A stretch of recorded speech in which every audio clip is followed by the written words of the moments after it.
Okay, so welcome back to Dwarf Fortress. Here we are looking at a fort in the autumn as some traders have arrived. Let's look up the hill here and see what we got here. There they are. So we've got some dwarves coming in with their wagons and their various water buffalo and other critters pulling them down to the depot with their goods, and we've done the trade interface now since the last video. So we've got a broker can come in and trade at the depot down there. We need to move some goods in. So let's see, what do we got? Not a damaged tunic. So normally you put things in bins. So let's look at our bins. We have a whole lot of bins here. We can sort them by value or just kind of poke around inside of them. Here's a bin with all kinds of good stuff in it. I did a search filter for rings to kind of find the ones that have goods inside of them to the extent that that worked. We have each of the categories that at least has rings highlighted. And pick the expensive ones, bring them in there, and now that's set up to just have some haul jobs will be automatically set up to get them in there. And the other thing we need is a trader to hang out at the depot and actually conduct the trade with the dwarves, and we've requested them. They were off constructing a building, and we'll see what happens here. That's a miner. That's not the one we're looking for. No, they got the trade job, so here they are. Now they're standing in their little chair down at the bottom. That's the part of the nice new graphics. Up, they've got the wagons rolling in, and everybody's just about ready to go here. Oh, where'd our broker go? No longer at their little table. Oh, that's gonna be a problem. It's not the broker. They're off drinking. Well, it can't be helped. This is part of Fortress life. They just had a little bit of a craving there, but we've got all season to trade with these dwarves, and we should get the job done. There he is, back, up, gone again. Back conducting a meeting. Well, so that whoa, yeah. Here's the meeting. This is the downside of having a. This is the old interface. It's just got the this meetings. We'll get that updated in a bit, but the expedition leader having them as your broker is there's downsides to that here, but sometimes you get the you kind of stack the positions because you don't have that many dwarves in the beginning, and then it just kind of sticks if you don't change it. So now we're trading. We've got our trader up in the top left. They seem willing to trade. We know that because our broker has some skill in negotiation and empathy, kind of reading people. Judging intent, I think, is the skill name.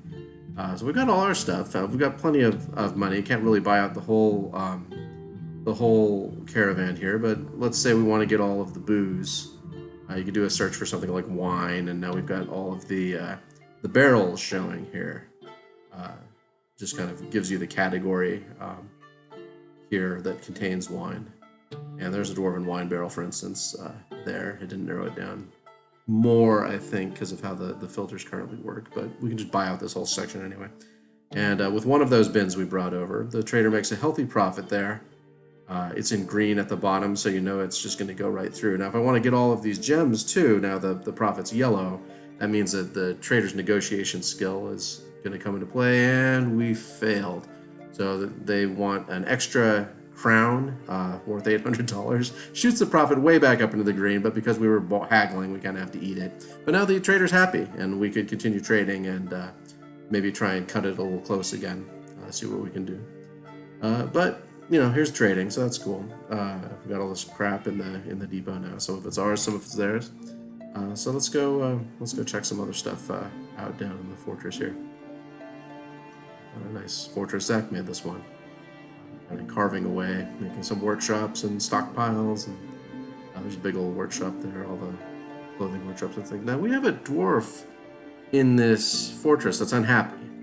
So with the new unit screen here, this is the new unit screen with all of the units here. We have some of the colors on the left. We're going to work on those. I know they don't go well with the new gray background, especially it's worse. So there's a little child playing with a rubber puzzle box. It was a grown rubber puzzle box. It was made by the elves.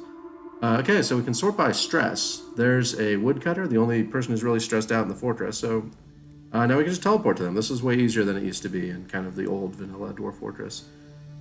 She has 2 lovers, 2 children.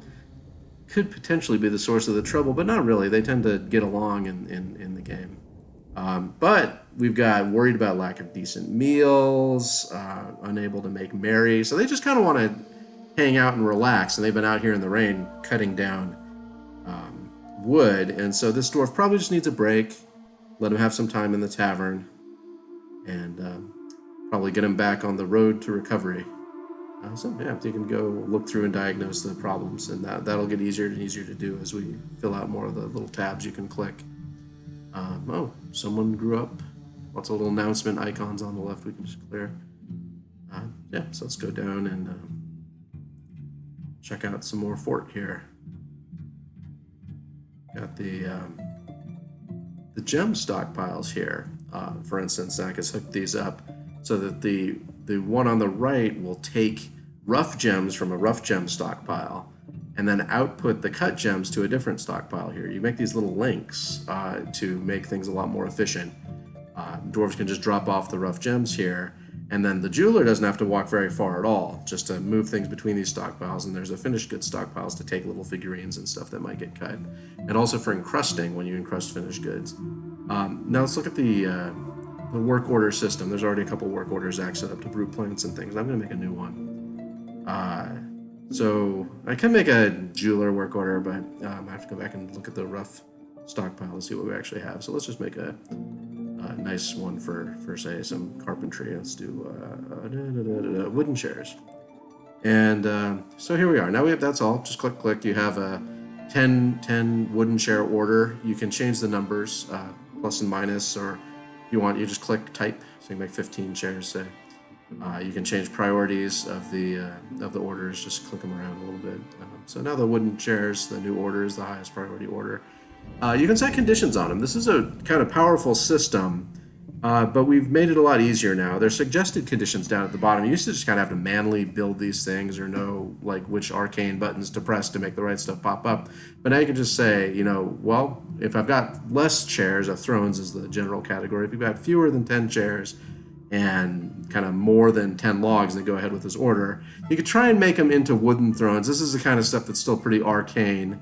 I'll probably work on this a little bit. We have like specific woods you could do it. I accidentally made it all of wood here. Let me clean this up. So now you can look at these adjective lists. There's all kinds of things like cookable items and tin-bearing items for certain kinds of ores and things. It's just, it's pretty complex. It's kind of hard to find wood. I think you'd pick like plant items. So I'll make it a little clearer as we go. But this is the kind of system to set up these conditions on work orders. You don't need to mess with this stuff though. The suggested conditions are more than sufficient for pretty much everything you'll need to do to set up work orders. So you can go back and you can try and just type in. You can change these numbers as well. Now, one other thing you can do is set up orders to depend on other orders. Like say if we wanted the barrels to be done after we do the chairs that we just ordered, we can just say condition the barrels on the chairs. So there we have, have to do the 15 chairs first and then you'll get the barrels afterward. So you can set up whole things. You can set them to not be one-time orders. You can set the frequency. You can make them depend on items and orders at the same time. There's a lot of power here if you want to use it, and if you don't want to use it, you could just set up, say, the brew job, so you've always got alcohol in the fortress, and the dwarves are happy and never look at this thing again. But it's a pretty cool system. And so yeah, there we have it. More menus. We're going to be working on menus for a while. You can see there's a lot of graphics done here. Still a lot of graphics to do, but we're doing really well. Lots of pictures. And yeah, so cool. We'll hopefully just keep having menus for you, having more and more things to look at, more and more sort of powerful ways to run the fortress, and easier. Lots of clicks. No troublesome 70 sequence key presses and stuff like that. Everything will be fine. Okay, see ya.